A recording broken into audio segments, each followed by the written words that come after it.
Galaxy News Hour live.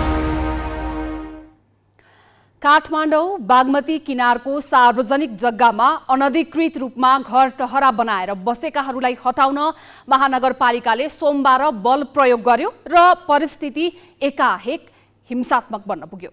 बारम्बार लिखित सूचना दिएर सचेत गराउँदा पनि सार्वजनिक जग्गा खाली नगरेपछि बल प्रयोग गर्नु परेको महानगरको दाबी छ। तर आफूलाई सुकुम्बासी बताउने त्यहाँका बासिन्दाले भने सरकारले वैकल्पिक व्यवस्था नगरी बास उठाउन खोजेको आरोप लगाएका छन्। यतिखेर अतिक्रमण हटाउन महानगरले अख्तियार गरेको उपाय र प्रभावित समुदायले प्रतिकारका नाममा गरेको ढुङ्गामुढा प्रहार मध्ये कुन सही र कुन गलत भन्ने बहस भइरहेको छ। दोष जसको भए पनि जुन घटना भयो त्यो विडम्बनापूर्ण छ। काठमाडौँमा मात्र होइन, सुकुम्बासी र व्यवस्थित बसोबासीको व्यवस्थापन देशव्यापी समस्या हो। राजनीतिक नेतृत्वले आफ्ना लाभका लागि लालपूर्जाको प्रलोभन देखाउने र त्यस्ता बस्तीलाई भोट ब्याङ्कको रूपमा उपयोग गर्ने प्रवृत्तिले समस्याको सही समाधान हुन सकेको छैन। काठमाडौँमा पनि राजनीतिक नेतृत्वको यही चरित्रका कारण समस्या जकडिँदै गएको छ। बागमती किनारको अतिक्रमण हटाउन महानगरको एक्लो प्रयास पर्याप्त छैन। महानगर प्रहरी परिचालन गरेर समस्याको समाधान पनि हुँदैन।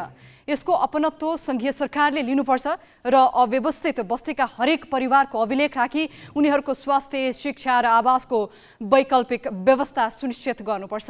यहाँका बासिन्दाले पनि मेरा गोरुका 12 टक्का भने चाहिँ यही जग्गाको लालपूर्जा पाउनुपर्छ भन्ने अडान त्याग्नुपर्छ। ग्यालेक्सी न्युज आवरमा आज हामी अव्यवस्थित बसोबासीको व्यवस्थापनमा भइरहेको भूलमा केन्द्रित हुनेछौँ।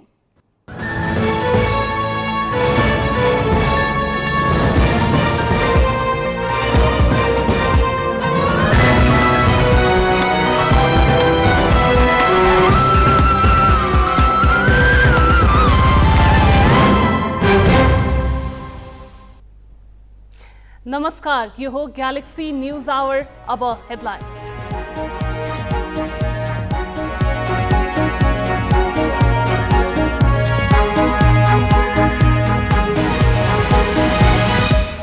कांग्रेस र एमालेका विपरीत अडानले बाजुरा र स्याङ्जा 2 को मतगणनामा अन्यल। स्थलगत अध्ययन टोली फर्किएर प्रतिवेदन बुझाइसक्दा पनि निर्वाचन आयोग अनिर्णित। 91% अरू दलको मत पाउँदा पनि सत्ता गठबन्धनमा असन्तुष्टि। माओवादी र एकीकृत समाजवादीका शीर्ष नेता नै भन्छन् कांग्रेसले मत नदिँदा हार्नु पर्यो। 2048 यता 6वटै चुनाव जितेर सधैँ सत्ताको लाभ लिएका कांग्रेस नेता गक्सेदार पहिलो पटक पराजित। एमालेकी भगवती चौधरीले तेस्रो प्रयासमा 5000 मतले हराइन्। राजनीतिक नेतृत्वको द्वैध चरित्रले काठमाडौँका अव्यवस्थित बसोबासीको समस्या जटिल। बागमती अतिक्रमण हटाउन महानगर प्रहरीको मात्र भर, सङ्घीय सरकार रमिते।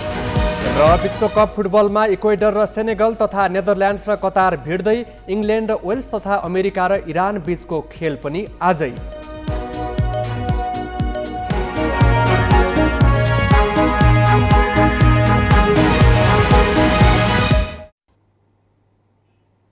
प्रतिनिधि तथा प्रदेश सभाको निर्वाचन सकिएको 9 दिन बितिसकेको छ। स्याङ्जाको क्षेत्र नम्बर 2 मा भने मतगणना अझै अन्यलमा छ। दलहरूका आफ्नै अडानका कारण गणना सुरु नै हुन सकेको छैन। निर्वाचन आयोगले विवादास्पद विषयमा निर्णय गर्न नसक्दा स्याङ्जा 2 को मतगणना हुन नसकेको हो। प्रतिनिधि तथा प्रदेश सभाको निर्वाचन 2079 मा देशैभरका नागरिकहरूले उत्साहपूर्ण रूपमा मतदानको लागि मतदान स्थलसम्म पुगेका थिए। देशका धेरै ठाउँमा सौहार्दपूर्ण वातावरणमा निर्वाचन सम्पन्न भएको सुरक्षा निकाय, निर्वाचन आयोग लगायत सम्बद्ध निकायहरूले रिपोर्ट तयार पारिसकेका छन्। स्याङ्जा क्षेत्र नम्बर 2 मा पनि मतदाताहरूले सौहार्दपूर्ण वातावरणमा मतदानको लागि मतदान स्थलसम्म पुगेका थिए।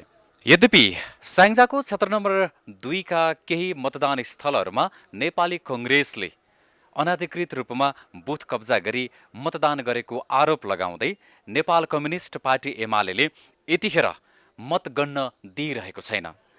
स्याङ्जा क्षेत्र नम्बर 2 मा नेपाली कांग्रेसले नागरिकले मत खसालिसके पछाडि र उक्त मत निर्वाचन अधिकृतको कार्यालयमा पुगिसके पछाडि गनिनुपर्छ भन्ने अडानका साथ आन्दोलनमा उत्रिएको छ भने नेपाल कम्युनिस्ट पार्टी एमाले पुनः मतदान गराउनुपर्छ भन्ने मागसहित निर्वाचन आयोगमा उजुरी दर्ता गरेको छ। दलहरूले आफ्नै अडानका साथ यतिखेर प्रदर्शन जारी राखेका छन् स्याङ्जाको क्षेत्र नम्बर 2 मा। निर्वाचन सम्पन्न भएको 9 दिन बितिसक्दा पनि स्याङ्जा क्षेत्र नम्बर 2 को मतगणनाको बारेमा के हुन्छ भन्ने अन्यल अझै पनि कायम छ। धाँधली भएको भनिएका मतदान केन्द्रहरू स्याङ्जाको चापाकोट नगरपालिकाको वडा नम्बर 3, 4 र 5 का 4वटा मतदान स्थलहरूमा अनाधिकृत रूपमा मृत्यु भइसकेका, त्यसैगरी निर्वाचनको दिन खटिएका कर्मचारीहरूको नाममा समेत मतदान भएको दाबीसहित यतिखेर पुनः मतदान हुनुपर्छ भन्ने मागसहित आन्दोलन जारी राखेको छ। तर नेपाली कङ्ग्रेसले भने मतदान सम्पन्न भइसकेको र उक्त मतपेटिका निर्वाचन अधिकृतको कार्यालयमा आइसकेपछि जनमतको कदर गर्दै मतगणना यथाशीघ्र हुनुपर्ने मागसहित प्रदर्शनमा उत्रिएको छ। स्याङ्जा क्षेत्र नम्बर 2 को विवादास्पद मतदानको बारेमा बुझ्नको लागि निर्वाचन आयोगका सहसचिव फणेन्द्र गौतमको नेतृत्वमा जाँचबुझ टोली स्याङ्जा आएर फर्किसकेको छ। जाँचबुझ टोलीले दिएको प्रतिवेदन अनुसार निर्णय हुने र सोही निर्णय बमोजिम काम कारबाही अगाडि बढाउने निर्वाचन अधिकृतको कार्यालय स्याङ्जा क्षेत्र नम्बर 2 ले जनाएको छ। मतगणना सम्बन्धमा आयोगबाट जे निर्णय हुन्छ त्यही अनुसार कारबाही प्रक्रिया अगाडि हुन्छ। वा निर्वाचन हुने वा मतगणना हुने आयोगको निर्णय अनुसारै हुने कुरा हो, हाम्रो अधिकारको विषय होइन त्यो। स्याङ्जा क्षेत्र नम्बर 2 को निर्वाचनलाई विशेष रूपमा हेरिएको थियो। नेपाली कङ्ग्रेसका उपसभापति धनराज गुरुङ र नेपाल कम्युनिस्ट पार्टी एमालेका सचिव पद्म अर्याल बीचको प्रतिस्पर्धा रहेको स्याङ्जा क्षेत्र नम्बर 2 को चुनावलाई देशभरबाट हेभी वेटको प्रतिस्पर्धाको रूपमा नियालिएको थियो। भ्रष्टाचार विरोधी अभियन्ताका रूपमा आफूलाई प्रस्तुत गरेका गुरुङ र देशको ऐतिहासिक नक्सा सार्वजनिक गरेको दाबीसहित निर्वाचनमा उत्रिएकी अर्यालको प्रतिस्पर्धा चुनावी मैदानमा देखिए पनि मतदाताहरूले जाहेर गरेको अभिमत भने गणना हुन सकेको छैन। पुनः निर्वाचन हुने अथवा मतगणना सुरु हुने निर्वाचन आयोगले कुनै पनि निर्णय सार्वजनिक नगर्दा स्याङ्जा क्षेत्र नम्बर 2 को मतगणनाको स्थिति भने अन्यलमा छ। मोहन सुनार, ग्यालेक्सी फोकी, स्याङ्जा। प्रमुख सत्तारूढ नेपाली काङ्ग्रेसका नेताले निर्वाचन आयोगको भूमिकामाथि प्रश्न उठाएको छ। मतगणना स्थगित भएका क्षेत्रबारे आयोगले गरेको निर्णयलाई लिएर काङ्ग्रेस नेताहरूले प्रश्न उठाएका छन्।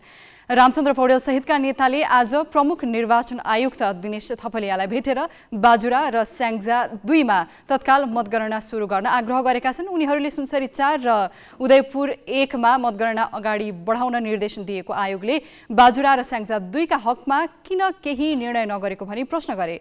उनीहरूले मतदान सकिएपछि दलका प्रतिनिधिको रोहबरमा मतदान अधिकृतले मतपेटिका सिलबन्दी गरिसकेको अवस्थामा स्याङ्जा 2 मा आयोगले अध्ययन गर्न टोली पठाएकोमा पनि प्रश्न उठाएका छन्।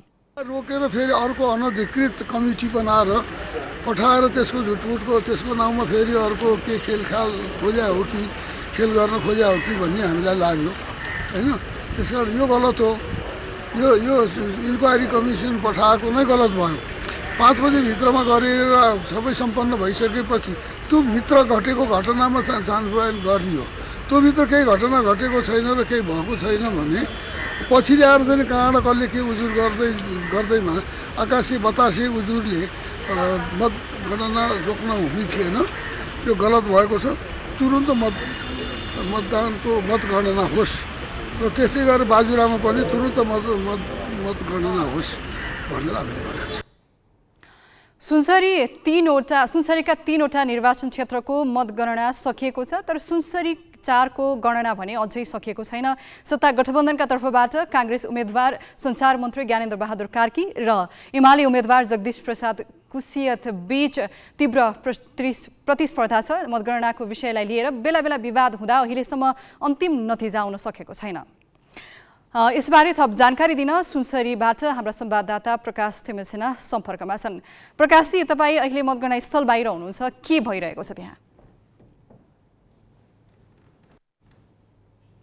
प्रकाशजी, अहिले तपाईँ सुनसरीको मतगणना स्थल बाहिर हुनुहुन्छ, अहिले त्यहाँ के भइरहेको छ जानकारी गराइदिनुहोस्। क्रान्तिजी, यति बेला म सुनसरी क्षेत्र नम्बर 4 मतगणना नजिकै छु। अहिले यहाँ मतगणना जारी छ। यहाँ करिब सुनसरी क्षेत्र नम्बर 4 मा 81,1 91 मत खसेको थिए। अहिले हालसम्म 62,084 मत गणना भइसकेको छ। यहाँ करिब अहिले 4,252 मत बदल भएको छ। यहाँ गणना भइरहँदा नेपाली कांग्रेसका उम्मेदवार ज्ञानेन्द्रबहादुर कार्की हामी सुनसरी क्षेत्र नम्बर 4 को मतगणनाको विषयमा जानकारी लिँदै थियौँ। हाम्रा संवाददाता प्रकाश तिमिल सेनासँग अहिले यति बेला सम्पर्क टुटेको छ। सुनसरीका 3वटा निर्वाचन क्षेत्रको मतगणना सकिएको छ, तर सुनसरी 4 को गणना भने अझै सकिएको छैन। सत्ता गठबन्धनका तर्फबाट कांग्रेस उम्मेदवार सञ्चार मन्त्री ज्ञानेन्द्रबहादुर कार्की र एमाले उम्मेदवार जगदीश प्रसाद कुशियत बीच तीव्र प्रतिस्पर्धा छ। मतगणनाको विषयलाई लिएर बेला बेला विवाद हुँदा अहिलेसम्म अन्तिम नतिजा आउन सकेको छैन। यसै विषयमा हामी थप जानकारी लिँदै थियौँ, तर अहिले भने उनीसँग सम्पर्क टुटेको छ। प्रदेश र प्रतिनिधि सभाको निर्वाचन एकसाथ सम्पन्न गर्नु आफैमा चुनौतीपूर्ण थियो। केही क्षेत्रमा बाहेक निर्वाचन शान्तिपूर्ण रूपमा सम्पन्न पनि भयो, तर एकाध निर्वाचन क्षेत्रमा दलहरूबीच उत्पन्न विवाद समाधानमा आयोगले प्रभावकारी भूमिका देखाउन नसकेको हो कि भनेर पनि प्रश्न उठाएको छ। यति बेला फेरि हामी सुनसरी क्षेत्र नम्बर 4 बाट हाम्रा संवाददाता प्रकाश तिमिसिनासँग सम्पर्क गर्ने प्रयास गरिरहेका छौँ। प्रकाशजी, तपाईँ सुन्दै हुनुहुन्छ? यति बेला मतगणना स्थल बाहिर के भएको छ? अगाडि सम्पर्क टुट्यो, मैले राम्रोसँग सुन्न सकिनँ, जानकारी गराइदिनुहोस् न। क्रान्तिजी, अहिले सुनसरी निर्वाचन क्षेत्र नम्बर 4 मा मतगणना भइरहेको छ। यहाँ करिब 81,191 मत खसेको थियो र यसमध्ये नेपाली कांग्रेसका उम्मेदवार ज्ञानेन्द्रबहादुर कार्की 23,903 मत ल्याएर अग्लो स्थानमा छन् र दोस्रो स्थानमा नेकपा एमालेका उम्मेदवार जगदीश प्रसाद कुशियत 23,719 मत ल्याएर दोस्रो स्थानमा उनलाई पछाडिएका छन्। यहाँ कार्की र कुशियतको 1,184 मत मात्रै अन्तर फरक छ। यहाँ निकै नै तीव्र प्रतिस्पर्धा भइरहेको छ। अहिले कोशी गाउँपालिका वार्ड नम्बर 5 र 6 को गणना भइरहेको छ। यहाँ करिब अब 8वटा मात्रै वडा गर्न बाँकी छ। 8वटा वडाको करिब 19,000 मतगणना अझै बाँकी छ र अहिले मतगणना जारी छ। निर्वाचन आयोगका अनुसार अब भोलि र पर्सिसम्ममा यहाँको अन्तिम मतपरिणाम आइसक्ने हामीले जानकारी पाएका छौँ। क्रान्तिजी, अब आज निर्वाचन भएको 9 दिन बितिसकेको छ, त्यहाँ मतगणना अहिलेसम्म पनि भइरहेको छ। केही त्यस्ता घटनाहरू घटेका छन् कि शान्तिपूर्ण ढङ्गबाट अहिलेसम्म मतगणना भइरहेको छ? प्रकाशजी, सुनसरी निकै नै संवेदनशील क्षेत्र हो। यहाँ भारतीय सिमाना क्षेत्र, भारतीय यो सिमाना पर धेरै एरिया पर्छ। सुनसरीको क्षेत्र नम्बर 1, 2, 3 निकै नै संवेदनशील क्षेत्र हो। 4 पनि त्यसै गरी अलिकति संवेदनशील रूपमा हामीले दिएका छौँ र अहिले सुनसरीको 3वटा मतदान केन्द्रमा मतदान स्थलमा मतदान निर्वाचन क्षेत्रमा मतगणना भइरहेको छ। त्यहाँ सकिसकेको छ। क्षेत्र नम्बर 4 मा अहिले मतगणना जारी छ र यो अहिलेसम्म त्यस्तो विवादित नभए पनि क्षेत्र नम्बर 4 मा 2 दिन भन्ने त्यहाँ मतगणना रोकिएको थियो। त्यहाँ नेपाली कांग्रेसका उम्मेदवार ज्ञानेन्द्रबहादुर कार्कीले नेकपा एमाले धाँधली गरेको भन्ने आरोप लगाएपछि 2 दिन त्यहाँ अवरुद्ध भएको थियो र अहिले त्यहाँ निर्वाचन आयोगले पुनः मतगणना गर्ने अथवा त्यसलाई दोहोर्याउन नदिकन फेरि जुन अवस्थामा छ त्यो अवस्थामा रहेकोलाई नै मतगणना जारी गर्ने भनेपछि अहिले त्यहाँ मतगणना भएको छ।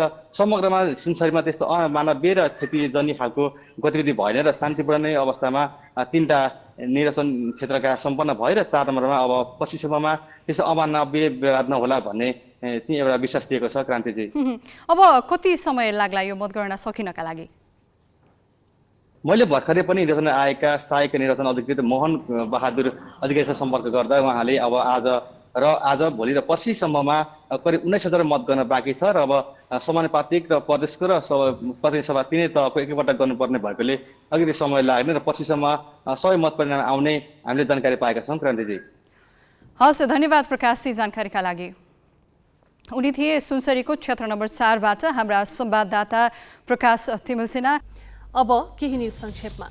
नेपाली कांग्रेसका नेता विजय गच्छदार पराजित भएका छन्। 2048 यता लगातार 6वटा चुनाव जितेका गच्छदारलाई 7औं पटकको निर्वाचनमा एमालेकी भगवती चौधरीले हराइदिएकी हुन्। सुनसरी 3 मा चौधरी 40,788 मतसहित विजय भइन्। गच्छदार 5,188 मतले पछि परे। अघिल्लो निर्वाचनमा चौधरी 321 मतले पराजित भएकी थिइन्। उनले गच्छदारलाई तेस्रो प्रयासमा हराएकी हुन्।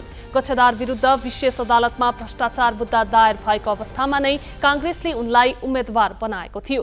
विवादित छविका गच्छदारलाई टिकट दिएर पार्टीले पुरस्कृत गरे पनि मतदाताले भने अस्वीकृत गरेका छन्। उनी 2048 यता सत्ताको स्वाद धेरै लिने नेतामा पर्छन्। उनी 4 पटक उपप्रधानमन्त्री सहित 12 पटक मन्त्री भएका थिए। धनुषा 4 मा एमाले सचिव रघुवीर महासेठ निर्वाचित भएका छन्। नेपाली काङ्ग्रेसका सहमहामन्त्री महेन्द्र यादवलाई 124 मतान्तरले पराजित गर्दै महासेठ प्रतिनिधि सभा सदस्यमा निर्वाचित भएका हुन्। महासेठले 32,236 मत ल्याए भने यादवले 32,112 मत पाएका छन्। महासेठले 2074 को निर्वाचनमा पनि यही क्षेत्रबाट जितेका थिए।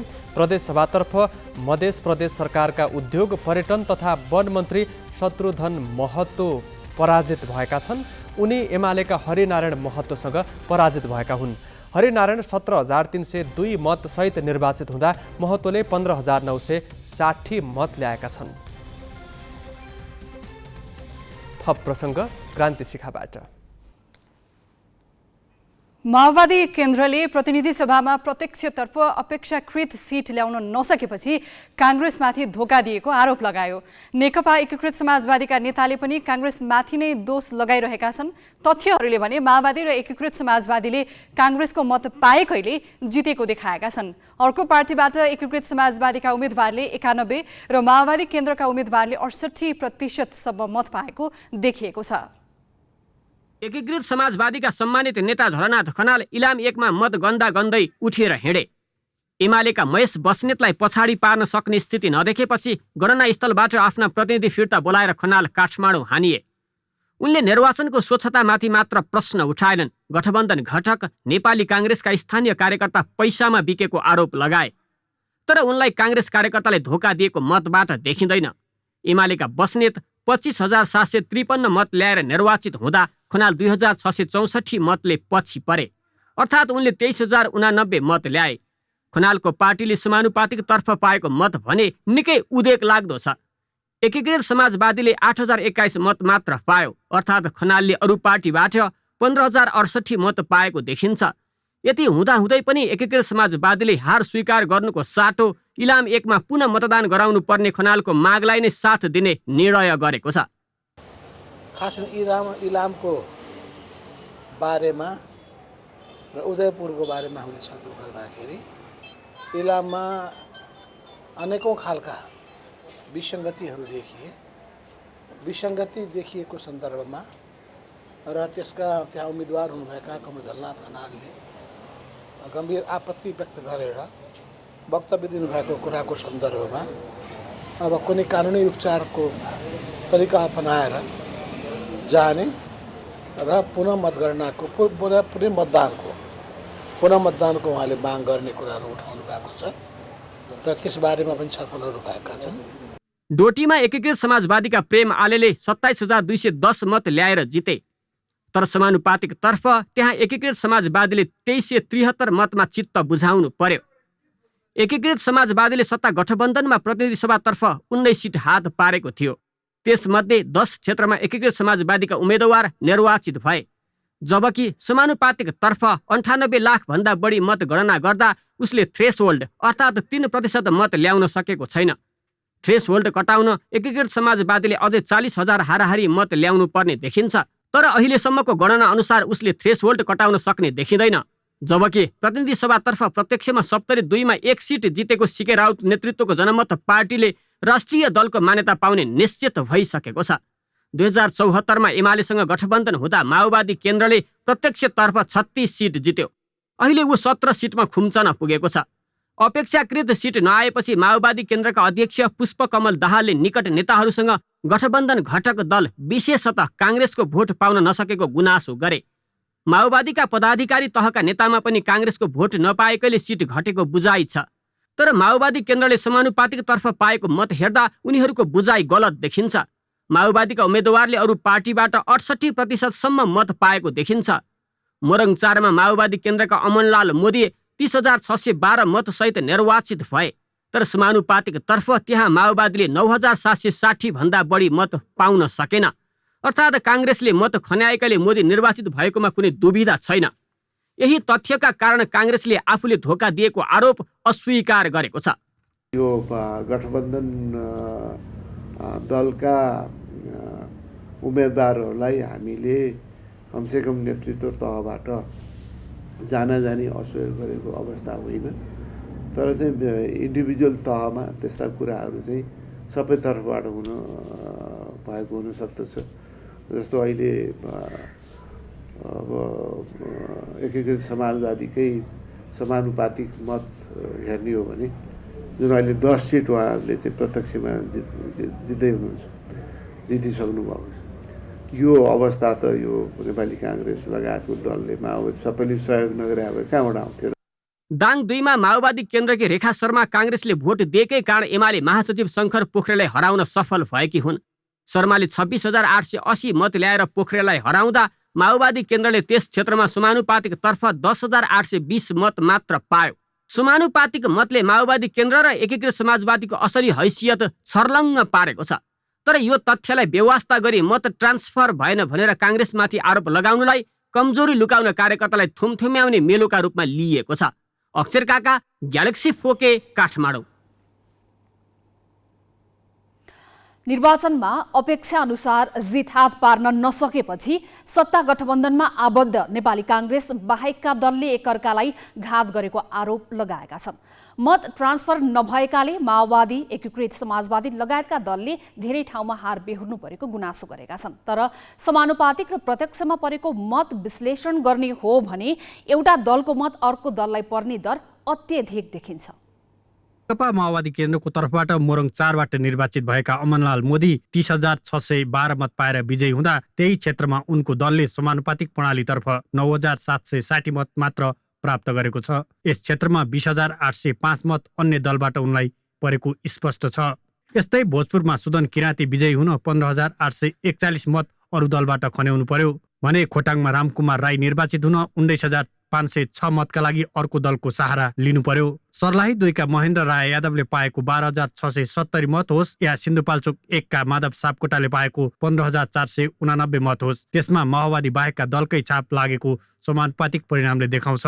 यस्तै नुवाकोट 1बाट निर्वाचित हितबहादुर तामाङलाई 11,421, सूर्यमान दोङलाई 17,177, लेखनाथ दाहाललाई 11,691, देवेन्द्र पौडेललाई 16,432, पुष्पकमल दाहाललाई 7,103, रेखा शर्मालाई 16,060 मत ट्रान्सफर भएको छ।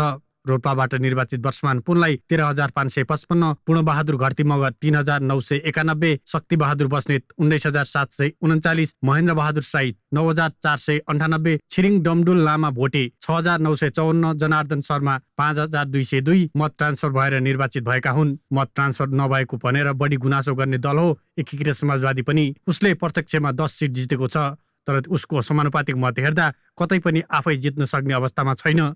दाङ 1बाट निर्वाचित मेडमणि चौधरी निर्वाचित हुन अन्य दलबाट 23,345 मत ट्रान्सफर भएको छ, किनभने दाङ 1 मा एकीकृत समाजवादीको आफ्नै मत 3,218 मात्र रहेको समानुपातिकको नतिजामा देखिन्छ। यस्तै राजेन्द्र पाण्डे 29,879, प्रकाश ज्वाला 29,730, धनबहादुर बुढा 9,468, कृष्ण कुमार श्रेष्ठ 25,650, अमर बहादुर थापा 15,131, शेरबहादुर कुँवर 16,787, भानुभक्त जोशी 23,550, प्रेम बहादुर आले 24,837, माधव कुमार नेपाल 23,944 मत ट्रान्सफर भएर निर्वाचित भएका छन्। अंगराज न्यौपाने, ग्यालेक्सी फोकी, काठमाडौँ। प्रतिस्पर्धाका लागि मैदानमा उत्रिएका उम्मेदवार र तिनका दलको लोकप्रियताको कसी हो निर्वाचन। चुनावी तालमेलमा सीमित नेताबीच भएको लेनदेनको तमसुक सार्वभौम नागरिकले अनुमोदन गर्नै पर्छ भन्ने पनि छैन। अर्को दलले आफ्नो खातामा मत स्थानान्तरण गरिदिएन भन्नु नागरिकको सार्वभौम अधिकार विवेकको अनादर गर्नु हो। यो भन्दा अर्को अलोकतान्त्रिक चरित्र हुनै सक्दैन। अब केही न्युज संक्षेपमा। नेपाली कांग्रेसका महामन्त्री विश्व प्रकाश शर्माले अर्का महामन्त्री गगन थापालाई प्रधानमन्त्री बनाउन अभियान सुरु गर्ने बताएका छन्। शर्माले आज थापालाई काठमाडौँ 4 मा निर्वाचित भएकामा उनको घरमा पुगेर बधाई दिई प्रधानमन्त्री बनाउन अभियान सुरु गर्ने बताएका हुन्। झापा 1 बाट प्रतिनिधि सभा सदस्यमा निर्वाचित भएपछि आज काठमाडौँ आएका शर्मा विमानस्थलबाट सिधै थापा निवास रातो पुल पुगेका थिए। उनले आफू थापालाई प्रधानमन्त्री बनाउने अभियान सुरु गर्न निवासमा उपस्थित भएको बताए। उनले पटक पटक सांसद भइसकेको र मन्त्रीको अनुभव पनि हासिल गरिसकेकाले थापालाई अब देशको प्रधानमन्त्री बनाउन आवश्यक रहेको बताए। थापालाई संसदीय दलको नेता बनाउन पार्टीभित्रका शीर्ष नेता र सांसदहरूसँग छलफल गर्ने महामन्त्री शर्माको भनाइ छ। पाकिस्तानमा तालिबानले सरकारसँगको शान्ति सम्झौता भङ्ग भएको घोषणा गरेको छ। शान्ति सम्झौता सकिएको घोषणा गर्दै तालिबानले पाकिस्तानभर आक्रमण गर्न आफ्ना लडाकुलाई निर्देशन दिएको रोइटर्सले जनाएको छ। विभिन्न क्षेत्रमा मुजाहिद्दिन विरुद्ध सैन्य कारबाही चलिरहेकाले देशभर प्रतिकार गर्न आवश्यक रहेको तहरिक ए तालिबान पाकिस्तान टिटिपीले जारी गरेको विज्ञप्तिमा उल्लेख छ। काबुलमा अफगान तालिबान सत्तामा फर्किएपछि पाकिस्तानमा पनि उनीहरूलाई हौसला मिलेको विश्लेषण गरिएको छ। टिटिपीले 5 महिना अघि पाकिस्तान सरकारसँग युद्ध विराम सम्झौता गरेको थियो, तर दुवै पक्षले एकअर्कामाथि सम्झौता उल्लङ्घन गरेको आरोप लगाउँदै आएका थिए। काठमाडौँको बागमती किनारको सार्वजनिक जग्गा अतिक्रमण गरी बसेका अव्यवस्थित बस्ती हटाउन खोज्दा काठमाडौँ महानगर सफल हुन सकेन। बरु नगर प्रहरी उल्टै चोटपटक लिएर मैदानबाट फर्किए किन त? यो प्रसङ्ग स्मृति मल्लबाट। अधिकार सम्पन्न बागमती सभ्यता एकीकृत विकास समितिले कार्तिक 25 गते सूचना जारी गर्दै बागमती किनारको सार्वजनिक जग्गा अतिक्रमण गरी बनाइएका घरटहरा हटाउन 10 दिनको समय दिएको थियो। यसअघि पनि पटक पटक सूचना जारी गरी हटाउन गरेको प्रयास असफल भएपछि समितिले काठमाडौँ महानगरलाई आग्रह गर्यो। महानगरले नगर प्रहरी परिचालन गर्यो। नगर प्रहरी पनि डोजर र हातमा लौरो बोकेर मैदानमा उत्रियो। तर बस्तीका बासिन्दाको आक्रोश लौरोका भरमा पुगेको नगर प्रहरी थाम्न के सक्थ्यो र? निहत्था नगर प्रहरी विरुद्ध आक्रोशित बासिन्दा हतियारसहित प्रतिकारमा उत्रिएपछि संघीय राजधानी दिनभर जस्तो तनावग्रस्त बन्यो। अब प्रश्न उठेको छ, आक्रोशित भिड नियन्त्रण गर्न हतियार र तालिमविहीन नगर प्रहरी एक्लै किन परिचालन गरियो? यसमा संघीय सरकार मार्फतका सुरक्षा निकाय किन रमिते बने? सोमबार थापाथली स्थित सुकुम्बासी बस्ती दिनभर जस्तो तनावग्रस्त रह्यो। बागमती किनारमा 2064 सालदेखि बस्दै आएका 5000 हाराहारीका अव्यवस्थित बसोबासी आक्रामक बने। बस्तीमा डोजर चलाउन पुगेका 36 नगर प्रहरी घाइते भए। काठमाडौँ महानगर प्रमुख बालिन शाहको आदेशमा हातमा लौरो र डोजर लिएर बागमती नदीको किनार खाली गराउन पुगेका नगर प्रहरी निहत्था थिए। उनीहरू विरुद्ध ढुङ्गामुढा चले, नाङ्गा खुकुरी देखाइए, पेट्रोल बम बनाएर भिडमा प्रहार भयो। 10 वर्ष अघि बाबुराम भट्टराई प्रधानमन्त्री हुँदा 2069 सालमा यहीँको बस्तीमा डोजरको बाढ र आगो सहिसकेका सुकुम्बासी दाबी गर्ने यहाँका बासिन्दा नगर प्रहरीले बल प्रयोग गरेपछि आक्रामक बने।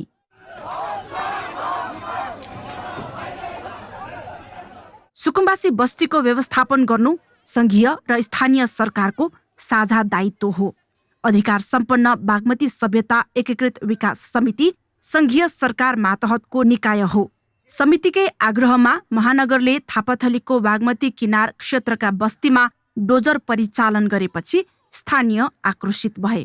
तर सुकुम्बासी बस्तीमा एकाएक बल प्रयोग गर्न पुगेका महानगर कानुनी, व्यवस्थापकीय, सुरक्षात्मक र सम्बन्धित निकायहरूसँगको समन्वयात्मक तयारी बिनै पुगेको परिणाम भएको नेपाल प्रहरीको निष्कर्ष छ।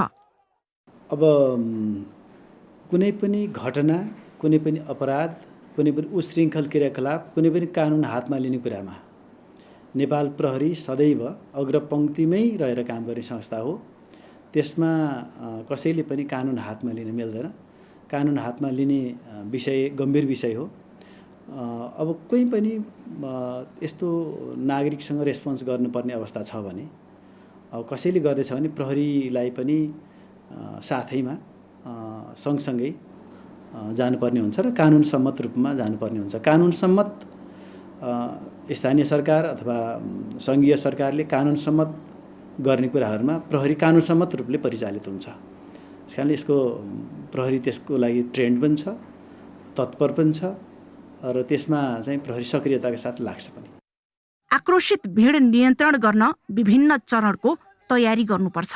त्यसका लागि तालिम प्राप्त जनशक्ति परिचालन हुनुपर्छ र सुरक्षार्थ आवश्यक उपकरण तथा प्रविधिहरूको जरुरी पर्छ।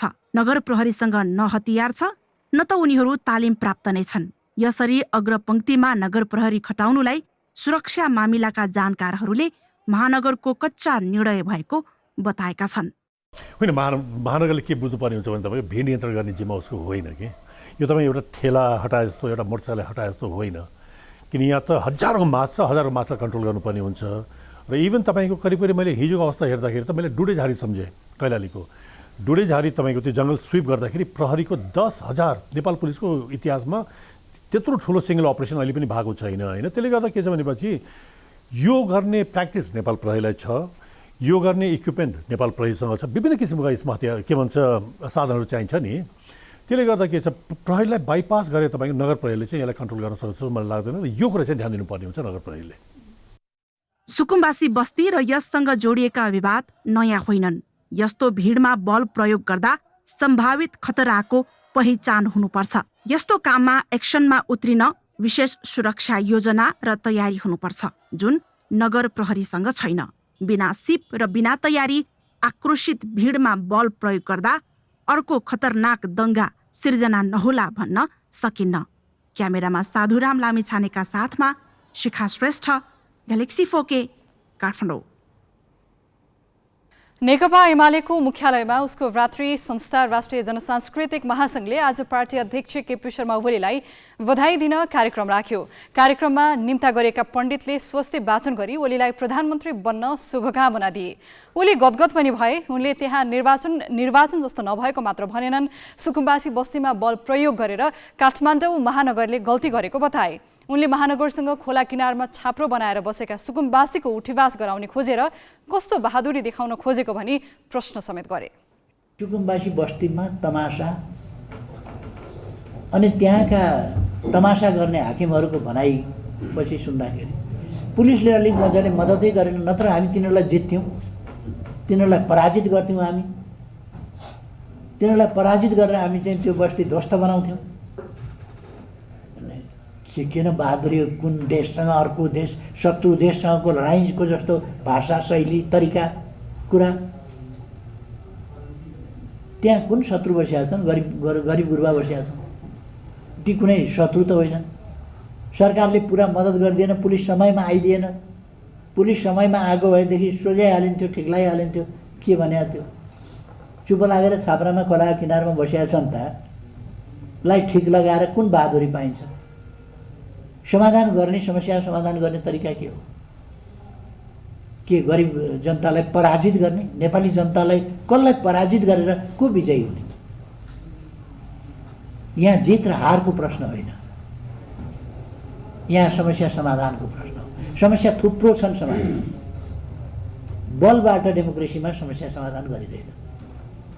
लोकतन्त्रमा समस्या समाधानको तरिका बल प्रयोग होइन, तरिका प्रयोग। उचित समाधान दिनु र कुनै पनि कुरालाई तर्कपूर्ण ढङ्गले समाधानमा पुर्याउनु प्रमुख कुरा हो। त्यहाँ त सुकुम्बासी र राज्यका बिच हारजित जस्तो आज नराम्रोसँग हार खानु पर्यो, सरकारका सबै अङ्गले साथ नदिया हुनाले पराजित हुनु पर्यो, राम्रै साथ दिएको भए हामी जित्थ्यौँ, के भनेको त्यो? काठमाडौँ महानगरपालिकाका मेयर बालन शाहले नेकपा एमालेका अध्यक्ष केपी ओलीलाई कसैका विरुद्ध कसैलाई प्रयोग नगर्न सचेत गराएका छन्। एक कार्यक्रममा ओलीले बागमती किनारका सुकुम्बासी बस्ती हटाउन महानगरले थालेको अभियानप्रति राखेको धारणालाई लिएर महानगरका मेयर शाहले प्रतिउत्तर दिँदै पटक पटक मन्त्री र 2/3 सरकारको प्रधानमन्त्री हुँदा पनि ओलीले सुकुम्बासी समस्या समाधान गर्न किन चासो नदेखाएको भन्दै प्रश्न गरेका छन्। मेयर शाहले सामाजिक सञ्जालमा लेखेका छन्, तपाईबाट नै यस्तो धारणा आउनु सामान्य विषय हो, किनभने 2047 यता 14वटा आयोग गठन हुँदा पनि काठमाडौँको सुकुम्बासी समस्या समाधान गर्न सक्नु भएन। पटक पटक मन्त्री र प्रधानमन्त्रीसम्म हुनुभयो, तर सुकुम्बासीले भोगेको 32वटा जाडो देख्नु भएन। उनले जनता, नदीनाला र नेवा सभ्यताको माया भए नेतृत्वमा लुहिटी सुन्धारा सक्याएर सेतो टावर किन ठड्याउनु भयो? हनुमान ढोकाको पुनर्निर्माणमा नेवा सभ्यताको मौलिकता नासेर विदेशीलाई निर्माण गर्न दिने कार्यलाई कसरी अगाडि बढाउनु भयो भन्दै प्रश्न मात्र गरेका छैनन्। अब समय बदलिसकेकाले कसैका विरुद्ध कसैलाई प्रयोग गर्ने कुचेष्टा समेत नगर्न सचेत गराएका छन्। राष्ट्रिय दलको मान्यता पाउने पार्टीले संसद सचिवालयबाट सेवा सुविधा पाउँछन्। थ्रेस होल्ड कटाएर राष्ट्रिय मान्यता पाउने दलको संख्या यसपटक अघिल्लो निर्वाचनमा भन्दा बढ्ने देखिएको छ। स्रोत साधन सीमित भएकाले अहिलेकै स्थानमा पार्टीका संसदीय दलको कार्यालय व्यवस्थापन गर्न संसद सचिवालयलाई कठिन हुने देखिएको छ। प्रत्यक्षतर्फ कम्तीमा एउटा सिट ल्याएर 3% थ्रेसहोल्ड कटाउने पार्टी राष्ट्रिय दल बन्छन्। निर्वाचन आयोगको अहिलेसम्मको गणना अनुसार 7 दलले समानुपातिक निर्वाचन प्रणालीतर्फ थ्रेसहोल्ड कटाएका छन्। नेकपा एमाले पहिलो र सीके राउत नेतृत्वको जनमत पार्टी 7औं नम्बरमा छन्। न्यूनतम सीमा कटाएर राष्ट्रिय दल बन्ने पार्टीले संसद सचिवालयबाट अतिरिक्त सुविधा पाउँछन्। सचिवालयले राष्ट्रिय दलको मान्यता पाएका पार्टीलाई संसदीय दलको कार्यालय सहित सांसदको संख्या अनुसार कर्मचारी र खर्च दिन्छ। राष्ट्रिय दल बन्ने पार्टीको संख्या बढ्दै जाँदा संसद सचिवालयले व्यवस्थापन गर्न निकै चुनौती हुने देखेको छ। हामीलाई चुनौतीको विषय पनि नयाँ संसदीय दलका कार्यालयको व्यवस्थापन सम्बन्धी चुनौती छ। हामीसँग भौतिक ठाउँ कम छ, भौतिक संरचनाहरू थप्न मिल्दैन, ठाउँ छैन। भइरहेकाबाट त्यो थप अतिरिक्त कार्यकक्षहरू बैठक कक्षहरू खोज्दा त त्यो सम्भावना कम छ। हामीसँग स्रोतको पनि कमी छ। अहिले हामीले खाली ठाउँहरूमा जहाँ खाली जग्गाहरू छ त्यो ठाउँमा तत्कालिक निर्माण गर्न सक्ने प्रिफ्याबका चाहिँ भवनहरू बनाएर अगाडि बढाउन भन्यो भने हामीसँग सफिसियन्ट पर्याप्त बजेटको अभाव छ। राष्ट्रिय दलका संसदीय दलका प्रमुख सचेतकले संसद सचिवालयबाट गाडी सहित सचिवालय र कर्मचारी सुविधा पाउँछन्। यस्तै सचेतकले पनि सचिवालयबाट सुविधा पाउँछन्। राष्ट्रिय दलको मान्यता नपाएका र स्वतन्त्र सांसदलाई पनि संसद सचिवालयले सम्पर्क कार्यालयका रूपमा एउटा कोठा दिने गरेको छ। तर सीमित स्रोत र साधन अभावले यसपटक सुविधा उपलब्ध गराउन हम्मे पर्ने देखिएकाले संसद सचिवालयले अन्तिम मत परिणाम आए लगत्तै अर्थ मन्त्रालयसँग बजेट माग गर्ने योजना बनाएको छ। केही पदाधिकारीहरू निर्वाचित भएर आउने हुन्छ, उहाँहरूका लागि आवश्यक कार्यालयको कुराहरू मैले गरिसकेँ। सवारी साधनको पनि आवश्यकता पर्छ। भइरहेका सवारी साधनहरू मर्मसम्हार गर्ने काम गरिरहेका छौँ। ती साधनबाट कति पुरा गर्न सकिन्छ र कति पुग्दैन त्यसको पनि विवरण निकाल्न हामी त्यसको माग गर्नेछौँ। यस अघिको निर्वाचनमा 6 पार्टीले राष्ट्रिय दलको मान्यता पाएका थिए। सृजना घिमिरे, ग्यालेक्सी 4K, काठमाडौँ।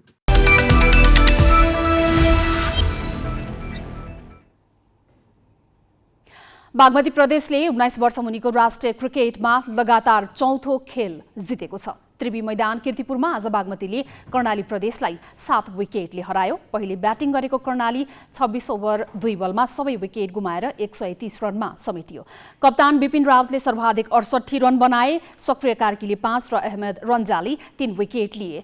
131 रनको लक्ष्य बागमतीले 30 ओभर 1 बलमा 3 विकेट गुमाउँदै पूरा गर्यो। लकी कठायत र अशोक पौडेलले अर्धशतकीय पारी खेले। अशोकले 59 रन जोडे भने लकी 51 रनमा अविजित रहे। जितपछि बागमतीले शीर्ष स्थानमा रहेको सुदूरपश्चिमकै बराबर 8 अङ्क बनाएको छ। मुलपानी मैदानमा भएको अर्को खेलमा प्रदेश 1 ले मध्य प्रदेशलाई 10 विकेटले हरायो। पहिले ब्याटिङ गरेको मध्य 31 ओभर 3 बलमा 70 रनमा समेटियो। 71 रनको लक्ष्य प्रदेशले 19 ओभरमा 2 बलमा पूरा गरेको हो। दोस्रो जित निकालेको प्रदेश 1 ले 4 अङ्क बनाएको छ। मध्य प्रदेशको भने यो लगातार तेस्रो हार हो। विश्वकप फुटबल अन्तर्गत आजदेखि समूह चरणका अन्तिम खेल हुँदैछन्। दोस्रो चरणको समाप्तिमा ब्राजिल र पोर्चुगल 1 खेल अगावै नकआउटमा प्रवेश गरिसकेका छन्। कतार र क्यानाडा भने समूह चरणबाटै बाहिरिसकेका छन्।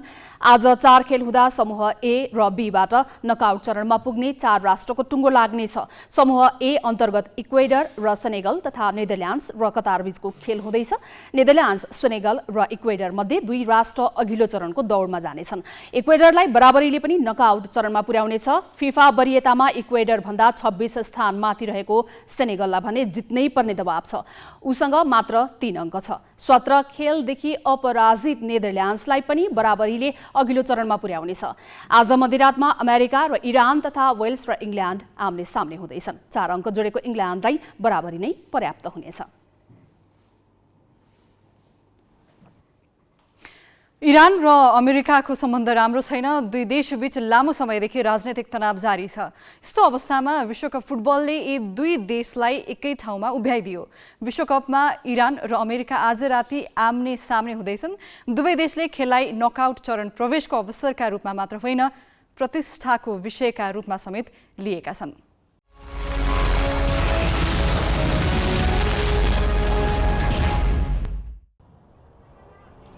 अमेरिका र इरानले पहिलो पटक सन् 1998मा फ्रान्समा आयोजित विश्वकपमा फुटबलमा प्रतिस्पर्धा गरे। खेल सुरु हुनु अघि दुवै देशका खेलाडीले हात मिलाए। इरानी खेलाडीले शान्तिको प्रतीकात्मक इसारा गर्दै अमेरिकी खेलाडीलाई सेतो गुलाब दिए। खेल सुरु भयो। पहिलो हाफमा इरानले 1-0 गोलको अग्रता लियो। त्यही समय इरानी अधिकारीले खेलाडीको राजधानी जफत गरे। तत्कालीन प्रशिक्षक जलाल तालेबीका अनुसार ती सरकारी अधिकारीले खेलाडीलाई स्पष्ट रूपमा अमेरिकालाई नहराए इरान फर्किन र परिवारका सदस्यलाई पनि देशमा बस्न नदिने भने। सरकारी अधिकारीले यस्तो भनिरहँदा अमेरिका विरुद्धको त्यो प्रतिस्पर्धा इरानी खेलाडीका लागि फुटबल खेलभन्दा धेरै माथिको थियो। उनीहरूको लडाईँ आफू सुरक्षित रूपमा स्वदेश फर्किनका लागि मात्र नभई परिवारका सदस्यलाई सुरक्षित राख्नु पनि थियो। नभन्दै खेल इरानले 2-1 गोलले जित्यो। खेल सकिएपछि दुवै टोलीका खेलाडीले हात मिलाउनु पर्ने फिफाको नियम छ। जितपछि इरानी खेलाडी हात मिलाउन जाँदा सर्वोच्च नेता अयातुल्लाह अली खामेनीले खेलाडीलाई टोलीबाटै निकालिदिने धम्की दिए। पराजयपछि अमेरिकाका प्रशिक्षक स्टिभ साम्पसनले राजीनामा दिए। अहिले पनि अमेरिका र इरान खराब सम्बन्धबाट गुज्रिरहेका छन्। 4 वर्ष अघि तत्कालीन राष्ट्रपति डोनाल्ड ट्रम्पले अमेरिकालाई इरानसँगको आणविक सम्झौताबाट बाहिर निकालेपछि दुई राष्ट्रबीचको सम्बन्ध तनावग्रस्त छ। सन् 2020मा अमेरिकाले इरानका जनरल कासिम सुलेमानीको हत्या गर्यो। त्यसको प्रतिक्रियामा तेहरानले इराकमा अमेरिकी सेनाको शिविरमा मिसाइल हमला गर्यो। त्यही कारण इरानले अमेरिका विरुद्धको आजको खेललाई नकआउट चरण प्रवेशको अवसरका रूपमा मात्रै लिएको छैन, प्रतिष्ठासँग पनि जोडेको छ।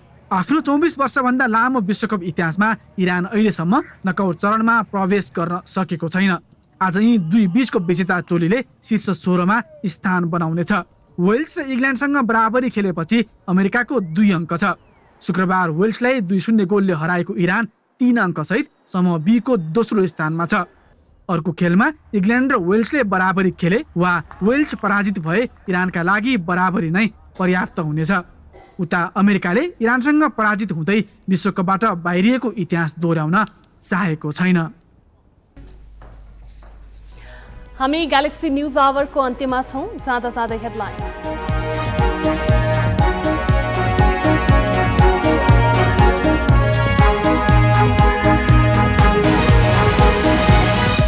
कांग्रेस र एमालेका विपरीत अडानले बाजुरा र स्याङ्जा 2 को मतगणनामा अन्यल। स्थलगत अध्ययन टोलीले प्रतिवेदन बुझाइसक्दा पनि निर्वाचन आयोग अनिर्णित।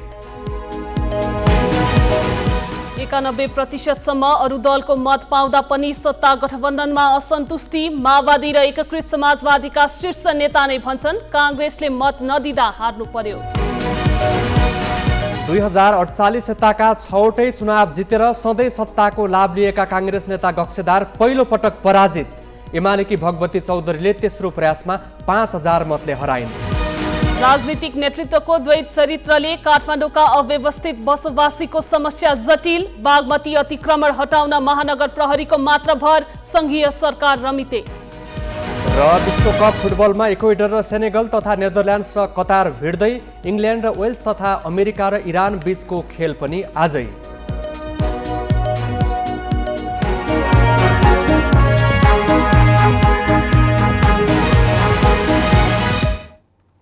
आजलाई ग्यालेक्सी न्यूज आवर सकियो। नमस्ते।